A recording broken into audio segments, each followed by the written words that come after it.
دو لفظوں میں اسلام کو ڈیفائن کیا ہے کہ کلو من الطیبات، پاکیزہ کھاؤ اور عمل بھی پاکیزہ کرو.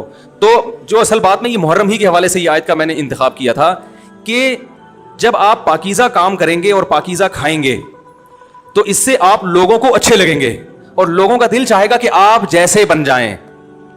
سمجھ میں آ رہی بات؟ ایک مثال دیتا ہوں.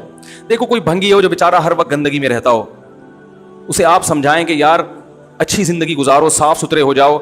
آپ نے کسی دن اس کو نہلا دیا, بہترین کپڑے ڈیٹول سے نہلایا, سروس کروائی, کیونکہ ظاہر ہے وہ اتنے دنوں سے کام کر رہا ہے تو وہ سروس کے بغیر دھلے گا نہیں. سروس کروائی آپ نے اس کی, خوب نہلا دھلا کے اس پہ اسپرے چھڑک دیا آپ نے, اور 3 دن تک کنٹینیو یہی کام کیا, تو آپ مجھے بتاؤ اس کو برا فیل ہوگا یا اچھا فیل ہوگا؟ کہے گا یار بڑا مزہ آیا. اس کے دل میں اپنے کام سے نفرت پیدا ہونا شروع ہو جائے گی. تو اچھی چیز میں, اچھی طہارت میں, پاکی میں اللہ نے اٹریکشن رکھی ہے. جیسے صاف ستھرا آدمی اچھا لگتا ہے, گندا اچھا لگتا ہے؟ صاف ستھرا اچھا لگتا ہے. تو صاف ستھرے اعمال والا بھی انسان کو اچھا لگتا ہے. تو اللہ تعالیٰ نے اسلام کو جو ڈیفائن کیا 2 لفظوں میں, اچھا کھاؤ اور عمل اچھا کرو. کیا مطلب؟ ایسا کام کرو کہ غیر مسلم تمہاری طرف مائل ہوں کہ یار یہ بڑے اچھے ہیں. تو کوئی ایسی رسم اسلام میں جس کو دیکھ کر وحشت ہوتی ہو, اس کا مطلب ہے وہ اسلام, بولو بھائی, نہیں ہے. کوئی بھی آپ ایسا عمل کر رہے ہیں, لیبل اسلام کا لگا رہے ہیں, مگر اسے دیکھ کر غیر مسلم کو گھنٹوں گھنٹوں سمجھانا پڑتا ہے یہ کیوں ہو رہا ہے, اس کا مطلب ہے کہ یہ اسلام, بولو نا بھائی, نہیں ہے. تو آپ مجھے بتاؤ محرم میں جو کچھ ہو رہا ہے, کیا یہ غیر مسلم کو اسلام کی طرف مائل کرے گا؟ یہ عمل ہے بھائی؟ یعنی کوئی غیر مسلم اسے دیکھ کے مسلمان ہوگا کہ یار ماشاءاللہ بڑا زبردست اسلام ہے؟ افسوس ہمیں اس پر ہے کہ دیکھو جن کا مسلک ہے, جن کا فقہ ہے, وہ جو کچھ کر رہے ہیں انہیں کرنے دو. اپنے بارے میں یہ فیصلہ کرو کہ ہم سنی ہیں یا شیعہ ہیں. فرقے شروع سے چلے آ رہے ہیں نا, شیعہ اور سنی. ختم کرنا تو ممکن نہیں ہے. تو حضرت عیسیٰ علیہ السلام جب نازل ہوں گے تو تلوار کی زور سے تمام فرقوں کو ختم کر دیں گے. تو جو کام عیسیٰ علیہ السلام کا ہے وہ خود کرنے کی کوشش نہ کرو, جو حضرت مہدی کا کام ہے وہ خود کرنے کی کوشش نہ کرو. ہم کسی فرقے کو ختم نہیں کر سکتے, لیکن ہم اپنے آپ کو ڈیفائن کر سکتے ہیں. ہم یہ بتا سکتے ہیں کہ ہماری رائے میں صحیح کیا ہے. تو میرے بھائی, نبی صلی اللہ علیہ وسلم نے فرمایا 73 فرقوں میں سے ایک جنتی ہے. تو یا تو ادھر چلے جاؤ, یا بولتے کیوں نہیں, ابھی نہیں بول رہے تو پھر عمل کیسے کرو گے؟ یا تو پورے ادھر چلے جاؤ یا پورے ادھر آ جاؤ. مجھے خدا کی قسم اس پر کوئی اشکال نہیں ہوتا کہ شیعہ لوگ ماتم کیوں کر رہے ہیں, شیعہ لوگ یہ سب کچھ کیوں کر رہے ہیں, وہ جو ہے وہ مرثی کیوں پڑھ رہے ہیں. مجھے اس پر اشکال نہیں ہوتا. ان کے دلائل ہوں گے ان کے پاس, ان کے علماء ان کو بتاتے ہیں. وہ کب کہتے ہیں کہ ہم سنی ہیں؟ وہ کب کہتے ہیں کہ ہم صحابہ کو حجت سمجھتے ہیں؟ ایک چیز کا انہوں نے دعویٰ ہی نہیں کیا, تو ہم ان پر وہ کیوں تھوپے ان کے سر پہ؟ لیکن میں آپ کی بات کر رہا ہوں, میں ان لوگوں کی بات کر رہا ہوں جو اپنے آپ کو سنی کہتے ہیں.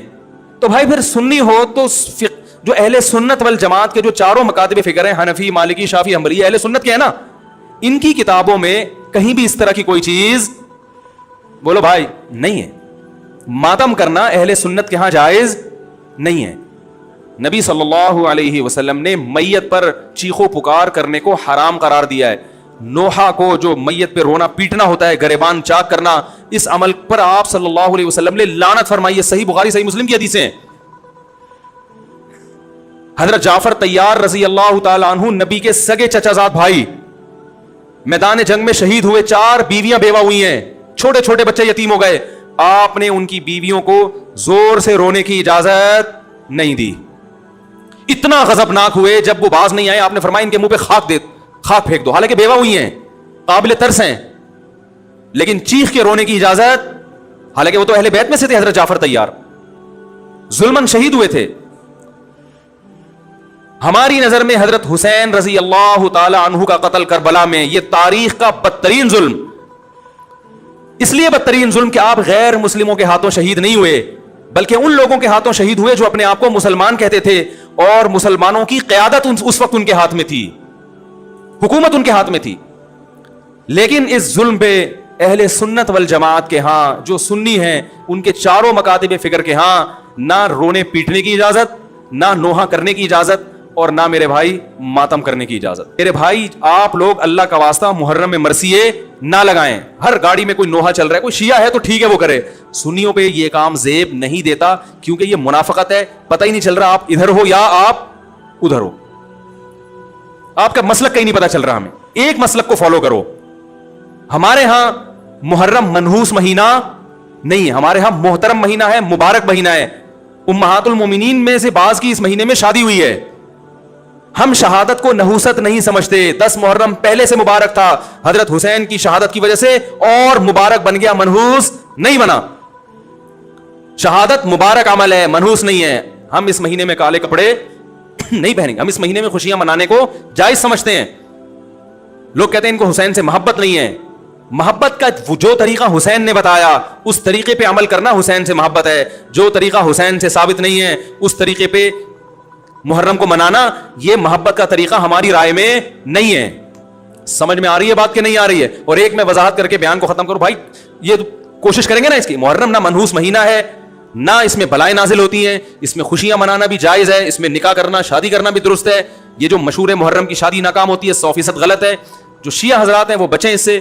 ہمارے ہاں یہ بالکل اس کی اجازت ہے, آپ محرم میں نکاح بھی کریں, محرم میں آپ اپنے بچوں کا عقیقہ بھی کریں, آپ اس جو ہے جو بھی خوشیاں ہیں آپ اس کی کریں, تاکہ اسلام کا جو رخ ہے نا, اسلام میں کوئی مہینہ منحوس نہیں ہے, تاکہ غیر مسلموں کے سامنے کم از کم ہماری طرف سے جو اسلام پیش ہو وہ یہ والا ہو, ان کی طرف سے وہ والا ہو. غیر مسلم کے پاس آپشن ہو کہ بھائی دیکھ لو ان میں جو اچھا لگتا ہے وہ والا اسلام آپ فالو کر لو, لیکن آپ بھی ویسے ہی بن گئے تو پھر اسلام کا ایک رخ جائے گا ان کے سامنے. سمجھ رہے کہ نہیں سمجھ رہے؟ تو اس لیے یہ گھروں میں مرثیے نہ لگایا کریں. میتوں پہ نوحہ کرنا, غم منانا ہماری شریعت میں پسندیدہ 3 دن تک تعزیت ہے بس, اس کے بعد نہیں. اور عورت کے لیے شوہر کے مرنے پر 4 مہینے 10 دن عدت ہے.